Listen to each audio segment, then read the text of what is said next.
বন্ধুরা, একরকম ডিম রান্না খেতে সব দিন ভালো লাগে না।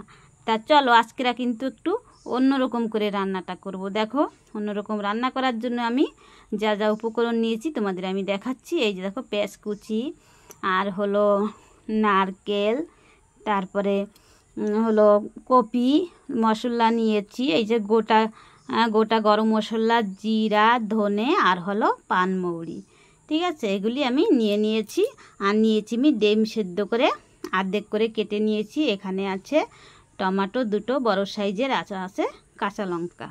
আর এখানে দেখো আমি কড়াইতে ডিমটা ভেজে নিচ্ছি সুন্দর করে। আর এধারে মশলা ভাজা হচ্ছে। আর বন্ধুরা, এই রান্নাটার মেন মশলা হলো মৌরি।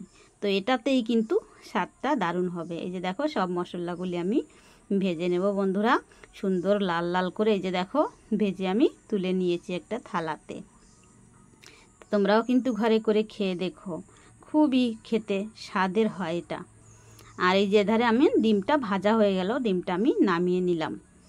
এই যে দেখো বন্ধুরা, এই যে কড়াইতে সেই ডিম ভাজার তেল রয়ে গেছে।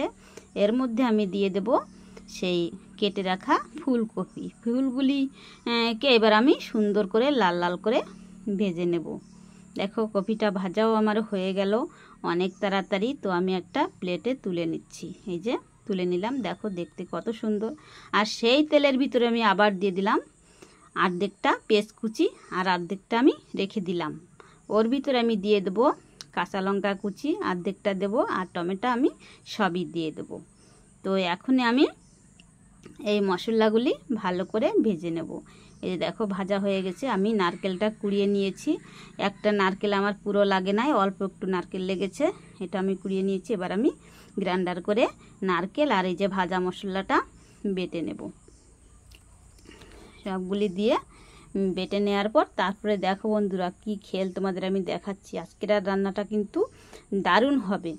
এই যে দেখো, মশলাগুলি আমি গ্রাইন্ডারে পিষে নিয়েছি। এই যে দেখো, আর এই যে আছে আমার যেটা আমি ভেজে নিয়েছিলাম সেই মশলাটা পিষে নিয়েছি। গুঁড়া মশলা, ভাজা মশলা সবই আমার পেশা হয়ে গেছে। আমি কড়াইতে দিয়ে দিলাম আর অল্প একটু সাদা তেল। বন্ধুরা, আমি কিন্তু বেশিরভাগে সাদা তেলই ঘরে ব্যবহার করি, তোমরা চাইলে যে কোনো তেল দিতে পারো। এখন আমি আরও যে আমি রেখে দিয়েছিলাম পেঁয়াজটা অর্ধেক, সেটা আমি দিয়ে দিলাম, কাঁচা লঙ্কাগুলিও আমি দিয়ে দিলাম। এবার আমি একটু নেড়েচেড়ে ভেজে নেব, লাল লাল হওয়া পর্যন্ত ভাজবো আমি। বন্ধুরা, তোমরাও কিন্তু ঠিক এমন করেই রান্নাটা করবে, তাহলে দেখবে ডিম তো খাবেই, মাছ মাংসর কথা মনে করবে না, এত ভালো খেতে। তো দেখো, মশলা আমি ভেজে নিয়েছি। এর মধ্যে আমি দিয়ে দিলাম ওই যে বেটে রেখেছিলাম ভাজা মশলা, ওটা আমি এবার দিয়ে দিচ্ছি। এই বাটা মশলার ভিতরে বন্ধুরা আদাও কিন্তু একটু আমি দিয়ে দিয়েছিলাম, টমেটো, কাঁচা লঙ্কা, আদা আর পেঁয়াজ। এটা আমি এই যে দেখো, এবার আমি লাল লাল করে ভেজে নেব কিছুক্ষণ, যতক্ষণ মশলা দিয়ে তেল না ছাড়ে ততক্ষণ ভেজে নেব। তারপরে আমি দেখো দিয়ে দিচ্ছি আবার পরিমাণ মতো লবণ, দিয়ে দেবো আমি হলুদ গুঁড়ি পরিমাণ মতো, দিয়ে দেবো আবার আমি লঙ্কার গুঁড়িটাও পরিমাণ মতো দিতে হবে, যাতে বেশি ঝাল না হয় আর একদম ঝাল কমও না হয়, ঠিক তেমনি করে দিতে হবে। এবার আমি মশলাটা নেড়েচেড়ে মিশিয়ে সুন্দর করে ভেজে নেব। দেখো বন্ধুরা, এই যে এধারে গুঁড়া মশলা যেটা আমি করে রেখেছিলাম, মৌরি, তারপর ধনে আর গোটা জিরা, এবার আমি এক এক করে সব মশলাগুলি দিয়ে দেব।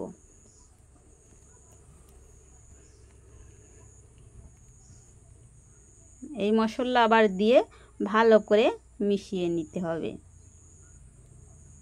মশলাটা কিন্তু বন্ধুরা শুকিয়ে এসেছে, কেননা ভাজাটা প্রায় হয়ে গেছে। একটু জল দিয়েও আমি নেড়েচেড়ে ভেজে নেব, তাহলে ভালো করে মশলাটা ভাজা হয়ে যাবে আর কড়াইতে পোড়াও লাগবে না। দেখো ভাজাটা কেমন সুন্দর হয়েছে মশলাটা। এই মশলা দিয়েও মেখে ভাত খাওয়া যায় বন্ধুরা, এত সুন্দর মশলাটা ভাজা হয়ে গেছে। আর কিন্তু ঘেরানটাও ভালো বেরিয়েছে। এই যে এধারে আমি জলটা গরম বসিয়ে রেখেছিলাম, এই গরম জল লাগবে কিন্তু আমার, গরম জল দিলে বেশি ভালো হবে, ঠান্ডা জল না দেওয়াই ভালো।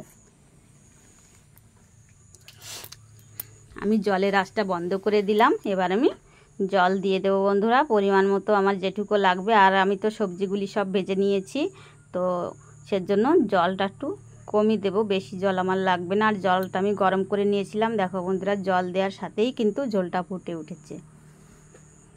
এবার আমি সুন্দর করে মশলা আর জলটা মিশিয়ে নেব। এই দেখো জলটা ভালোভাবে ফুটে উঠেছে। এবার আমি দিয়ে দেবো সেই ভেজে রাখা ফুলকপিটা দিয়ে একটু নেড়ে চেড়ে মিশিয়ে নিলাম।